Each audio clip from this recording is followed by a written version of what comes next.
Having trouble with your H800 microphone not working in Windows 11? In this video, I'll show you 2 fixes to get it up and running.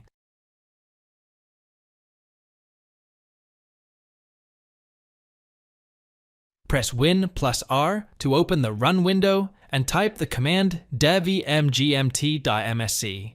Press Enter to open the Device Manager. In the Device Manager window, scroll to Audio Inputs and Outputs and expand the list. Right-click on your headphone's drivers and select Update Driver.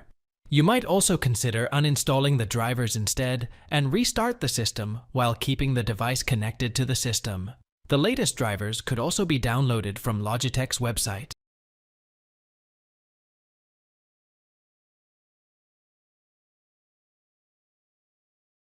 Many users have reported that the issue under discussion was resolved upon repairing the Logitech headset with the nano USB dongle. Logitech has launched a utility to make the process easier, which could be downloaded from here. Thanks for watching. If it helps, make sure to hit like and subscribe.